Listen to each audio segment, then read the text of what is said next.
நான் ஹைட்டுக்காக இன்னொரு பொருளை வச்சுருக்கிறேன். பட் உங்கள் வீட்டு கபோர்டு, உங்கள் தோள்பட்டை ஹைட்டில் இருக்கக்கூடிய உங்கள் வீட்டு கபோர்டு இருந்தால் கூட ஓகேங்க. ஸோ இந்த ஹைட்டுக்கு நான் கொண்டு வந்துட்டேங்களா.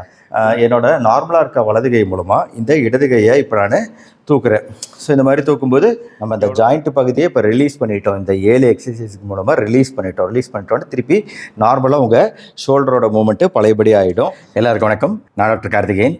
இன்றைக்கான வீடியோவில் இந்த ஃப்ராசன் ஷோல்டர் அப்படின்னு சொல்லிட்டு உறைந்த தோள்கள், நம்மளால் கைகளை ஒரு ஸ்டேஜுக்கு மேலே தூக்க முடியாது. முக்கியமாக பெரியவங்களுக்கு வரும், இடது கையில் ரொம்ப பொதுவாக வரும். ஏன்னா நம்ம வலது கையை ஏதாவது யூஸ் பண்ணிக்கிட்டே இருக்கோம்.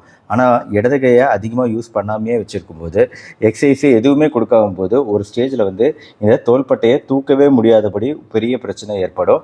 அதுதான் உறைந்த தோள்கள், ஃப்ராசன் ஷோல்டர் அப்படின்னு சொல்லுவோம். இதுக்கு முக்கியமான ட்ரீட்மெண்ட்டே எக்ஸசைஸ் மட்டுமே.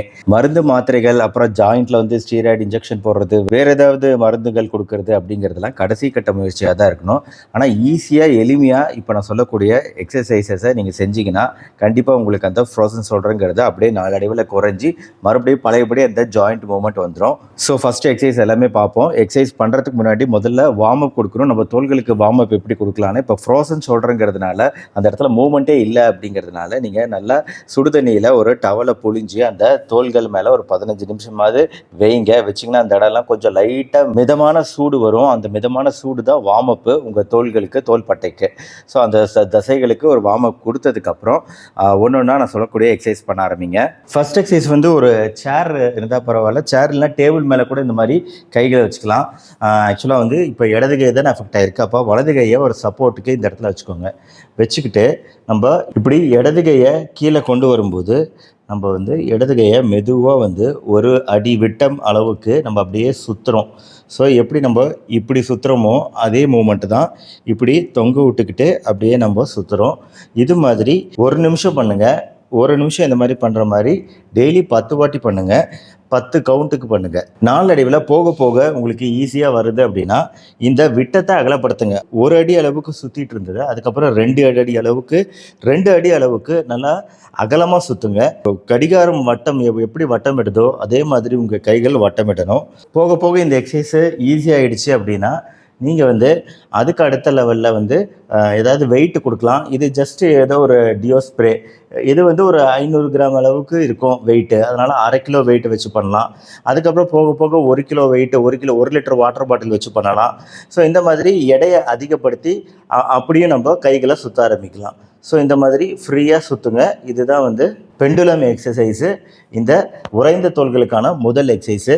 அடுத்த 2வது எக்ஸசைஸு, இதுக்கு உங்கள்கிட்ட ஒரு டவல் இருக்கணும். இந்த டவல் வச்சு நம்ம உறைந்த இந்த இடது கைக்கு எக்ஸசைஸ் கொடுக்க போகிறோம். ஸோ அதுக்கு நான் என்ன பண்ணுறேன்னா, இப்போ டவலை ஸ்ட்ரைட்டாக பிடிச்சிக்கிட்டேன். இப்போது இடது கை தான் அஃபெக்ட் ஆகிருக்கு. இதுதான் இடது கை. என்னோடய வலது கை, இந்த வலது கை நார்மலாக தான் இருக்குது. இப்போ நான் என்ன பண்ண போகிறேன்னா, என்னோடய வலது கையை வச்சு இந்த இடது கையை அப்படியே நான் தூக்குறேன். ஸோ இந்த மாதிரி எவ்வளோ தூரம் முடியுமோ அவ்வளோ தூரம் தூக்குங்க. ரொம்ப ஸ்ட்ரெச் கொடுக்காதீங்க. ரொம்ப முடியலன்னா கொஞ்சம் கொஞ்சமாக பண்ண ஆரம்பிங்க. இந்த மாதிரி புல் பண்ணிக்கிட்டு ஒரு 5 செகண்ட் கவுண்ட் பண்ணுங்கள். கவுண்ட் பண்ணிவிட்டு திருப்பி நார்மல் பொசிஷனுக்கு வாங்க. இந்த மாதிரி 20 டைம்ஸ் பண்ணுங்க. ஒரு நாளைக்கு 20 டைம்ஸ் பண்ணுங்கள். ஸோ இதோட அடுத்த வருஷன் இது ஈஸியாக வருது அப்படின்னா இதே இடது கை தோள்களுக்கு நம்ம என்ன பண்ணலான்னா, வலது தோள் பட்டை மேலே இந்த டவலை கொண்டு வந்துட்டேன். இடது கை இங்கே கீழே இருக்குது. வலது தோள் பட்டை மேலே என்னோட நார்மலாக இருக்க வலது கை மூலமாக இந்த இடது கையை இப்போ நான் தூக்குறேன். ஸோ இந்த மாதிரி தூக்கும்போது எவ்வளோ தூரம் தூக்க முடியுமோ அவ்வளோ தூரம் தூக்கலாம். இது எனக்கு நார்மலாக இருக்கிறதுனால என்னால் இவ்வளோ தூரம் மூவ்மெண்ட் கொடுக்க முடியுது என் ஜாயிண்ட்டுக்கு. ஆனால் இந்த ஃப்ரோசன் ஷோல்டர் இருக்கிறவங்களுக்கு, உறைந்த தோள்கள் இருக்கிறவங்களுக்கு இந்த அளவுக்கு மூவ்மெண்ட்டு கிடைக்காது. கொஞ்சம் கொஞ்சமாக மூவ்மெண்ட்டு கொடுக்கணும். ஸோ இதுதான் 2வது எக்ஸசைஸு, ஃப்ரோசன் ஷோல்டருக்கான 2வது எக்ஸசைஸு. இது அட்வான்ஸ்டு தோள்பட்டை மேலே நான் கொண்டு வந்துட்டேன் இந்த டவலை. இது அட்வான்ஸ்டு. ஃபஸ்ட்டு லெவலுக்கு நம்ம ஜஸ்ட் இப்படி பிடிச்சி இந்த கை மூலமாக இந்த கையை பின்னாடி இப்படி கொண்டு வந்தாலே போதும். இது ஃபஸ்ட்டு லெவல் ஆஃப் எக்ஸசைஸு. அதுக்கப்புறம் அட்வான்ஸ்டு லெவல் தோள் பட்டை மேலே கொண்டு நம்ம கைகளை இழுக்கிறது அப்படிங்கிறது. இது 2வது எக்ஸசைஸு. இது 20 டைம்ஸ் பண்ணுங்கள் ஒரு நாளைக்கு. அடுத்து 3வது ஸ்ட்ரெச்சு. இந்த 3வது ஸ்ட்ரெச்சுக்கு நம்ம ஒரு செவுத்து பகுதிக்கு போயிடுவோம்.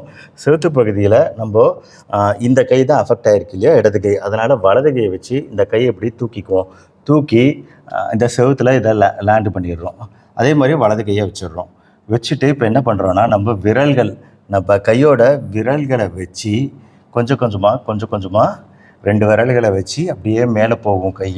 இதுக்கு நம்ம யூஸ் பண்ணக்கூடியது தோள்கள் கிடையாது, நம்ம விரல்களோட பவர்.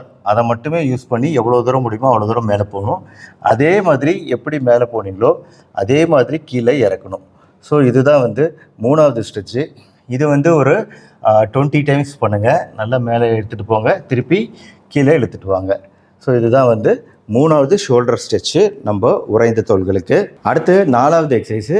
இதுக்கு உங்கள் வலது கை மூலமாக இந்த அஃபெக்டான இடது கையை தூக்கிக்குங்க.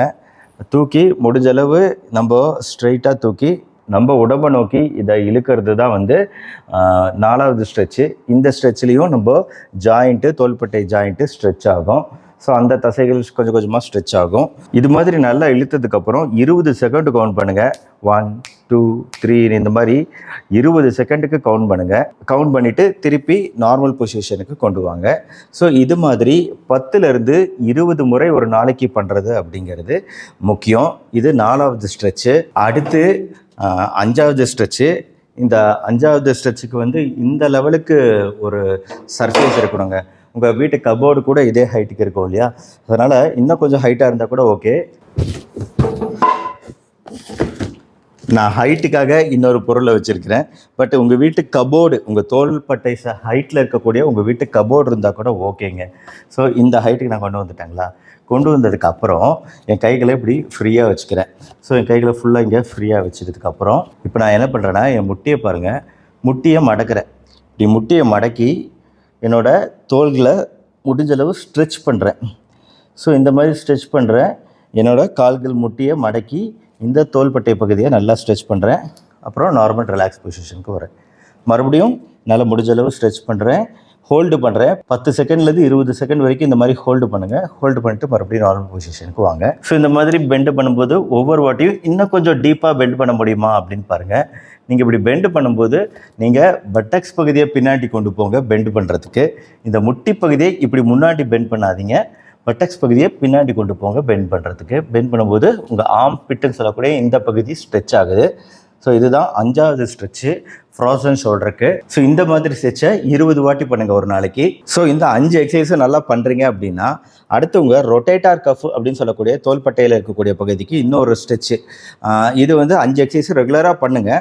அந்த எக்ஸசைஸ் நல்லபடியாக வர ஆரம்பித்ததுக்கப்புறம் இந்த 7வது 8வது எக்ஸசைஸ் பண்ணுங்கள்.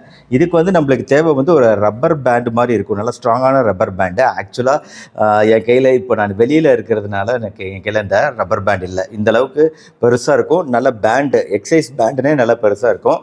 அந்த பேண்டை வச்சு முதல்ல நம்ம கைகள் ரெண்டையும் 90 டிகிரி ஆங்கிளுக்கு இந்த மாதிரி மடக்கிக்கிட்டு இடது பக்க ஷோல்டரில் தான் பிரச்சனை, தோள்பட்டையில் தான் பிரச்சனை. ஸோ நம்ம இடது பக்க ஷோல்டரை வச்சு இந்த ரப்பர் பேண்டை இழுக்கணும்.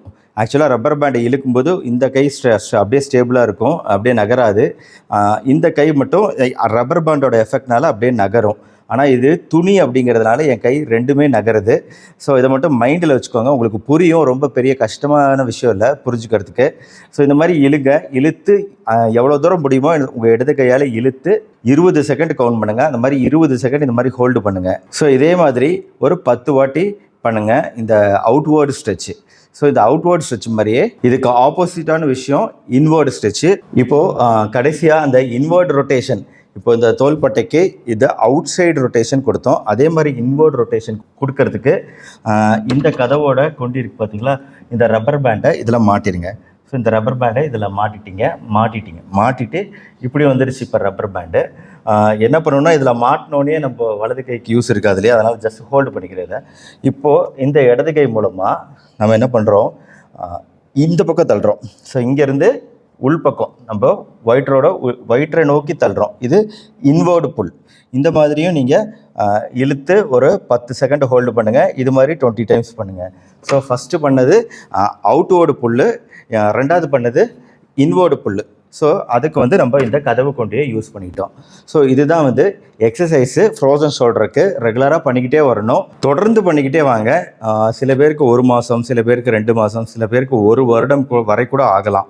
ஆனால் இதை கண்டிப்பாக கட்டாயம் ஒரு பாசிட்டிவ் அட்டிடியூடோட தொடர்ந்து இந்த எக்ஸசைஸ் பண்ணிக்கிட்டே வந்தீங்கன்னா ஈஸியாக இது ரிலீஸ் ஆயிருங்க. திருப்பி அந்த ஷோல்டர் மூவ்மெண்ட் கிடச்சிடும். நம்ம அந்த ஜாயிண்ட் பகுதியை இப்போ ரிலீஸ் பண்ணிட்டோம். இந்த 7 எக்ஸசைஸ்க்கு மூலமாக ரிலீஸ் பண்ணிட்டோன்னு திருப்பி நார்மலாக உங்கள் ஷோல்டரோட மூவ்மெண்ட்டு பழையபடி ஆகிடும். ஸோ இந்த ஃப்ரோசன் ஷோல்டர் பயிற்சிகள் குறித்த இந்த வீடியோவை உங்கள் ஃப்ரெண்ட்ஸ் அண்ட் ரிலேட்டிவ்ஸ்க்கு ஷேர் பண்ணுங்கள். முக்கியமாக இந்த ஃப்ரோசன் ஷோல்டர்னால அவதிப்படக்கூடிய பேஷண்ட்டுக்கு இதை ஷேர் பண்ணுங்கள். இந்த வீடியோ பிடிச்சிருந்துச்சுன்னா லைக் பண்ணுங்கள். நம்ம சேனல் டாக்டர் கார்த்திகேயன். இதற்கு சப்ஸ்கிரைப் பண்ணால் சப்ஸ்கிரைப் பண்ணி அந்த பெல் ஐக்கான் கிளிக் பண்ணி வச்சுக்கோங்க. அடுத்தடுத்த வீடியோக்கள் பார்க்க மறுபடியும் அடுத்த வீடியோவில் பார்ப்போம். நன்றி, வணக்கம்.